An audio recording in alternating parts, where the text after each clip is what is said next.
So we're continuing to talk about firearm basics for self-defense, and this video is going to be talking about anatomy. If you haven't seen the previous videos, please go watch them, especially the first video where we talk about firearm safety and how to safely handle a firearm without accidentally killing yourself or somebody that you love, an innocent person. Please, that's the most important video in the series. Please go watch that, then watch the rest of them, including this, but safety first. So let's briefly talk about anatomy. Generally, when it comes to using a firearm for self-defense, you're going to be pulling a trigger, and you need to, people say politically correct, stop the threat. But that basically means you render another human being incapable of threatening you and doing you harm by poking holes, bullet-sized holes in their body. In order for that to work, you need to hit something that will prevent them from continuing. Like, we're just going to talk about this. If I am standing here and you shoot me in the arm, I will still use this arm and could potentially be a threat to you. You know, I can go over here, grab a pocket knife. I can get it out with one hand. I'm right-handed, so this is a little hard to do.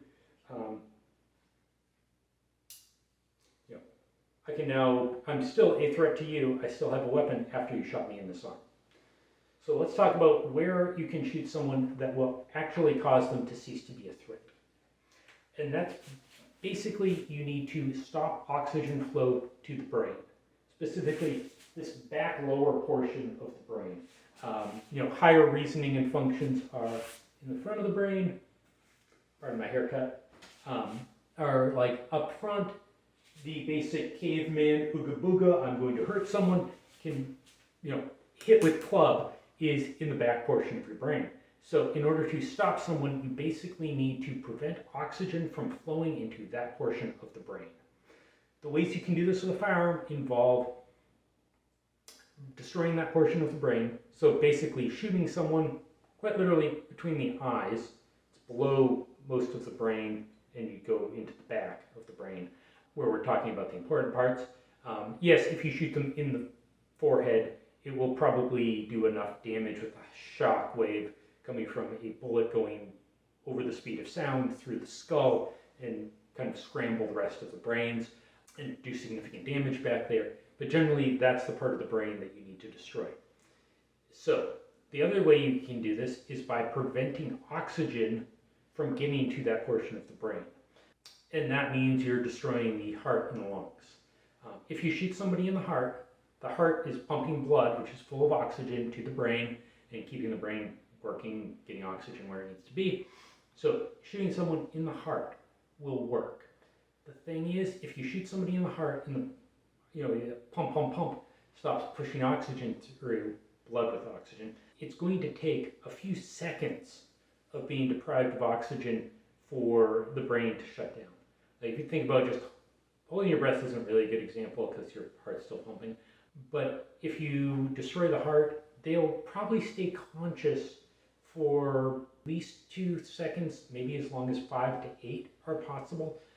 That's why you'll hear cases of shootings. I remember the one that was big in the news a few years ago. Oh, what was the guy's name?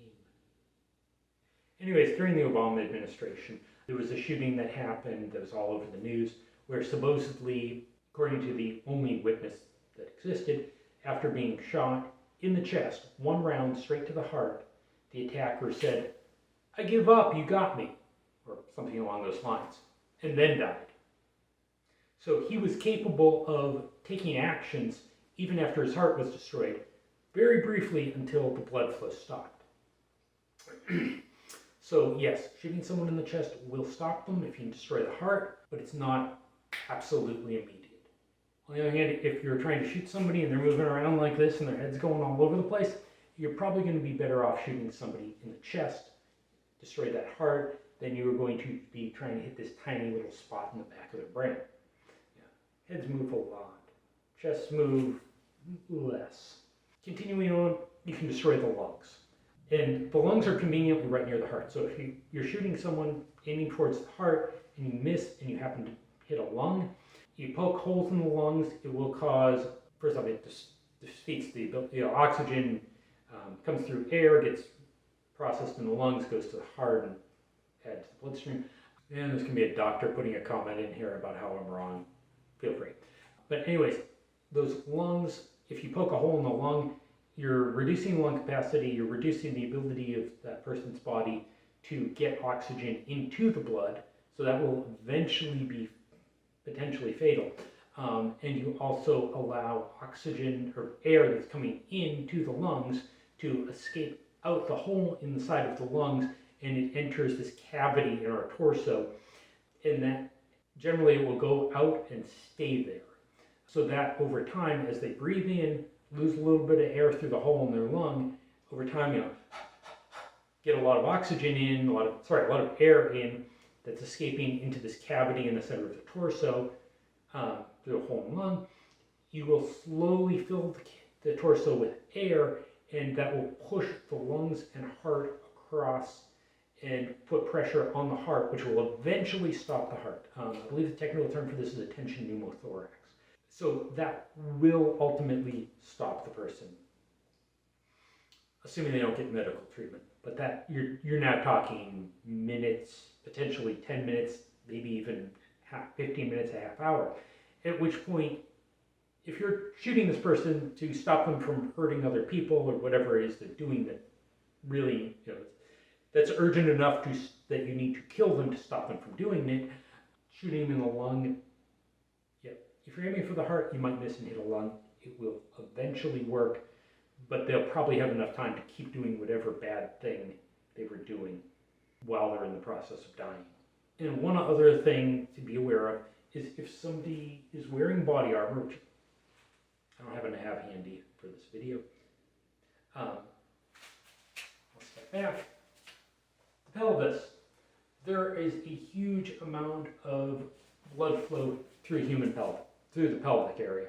So if you can shoot someone in the pelvis, if for some reason you can't, if they're wearing body armor that's protecting their heart and lungs, whatever, helmet, shooting in the pelvis will cause a significant amount of bleeding, and you can't have the blood carrying oxygen up, getting oxygen to the brain, being pumped by the heart, coming in through the lungs, if there's no blood in the body.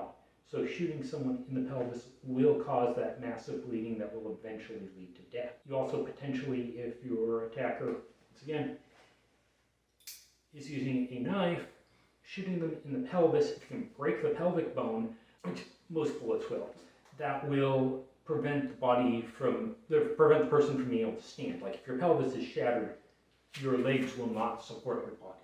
Like it won't work. There's no bone support. So an attacker with a knife, if they're on the ground and can't move towards you, they're not a threat. You just walk away from the guy on the ground who's flailing around with a knife, and you're 5 feet away from them, they're no longer a threat.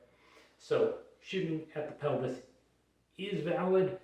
Generally, if you miss the person's pelvis, though, you miss the person, as opposed to aiming for the heart. If you miss that, you still hit a lung. So generally, you want to shoot for the chest, towards the heart, slightly high. But once again, any shots in this area, don't expect the threat to instantly die. They'll probably still have a few seconds. If you're dealing with a hostage situation and somebody's standing here and holding a gun to the head of some innocent person, and you need to stop them, shooting them in the heart, where they'll still have blood flowing and be functional for a second or two, means they still have the potential to go pop and kill the innocent person. So in those cases, you really need to be shooting in the brain. And now, for practice purposes, think about that. You're now shooting a target that wide in the back of the head.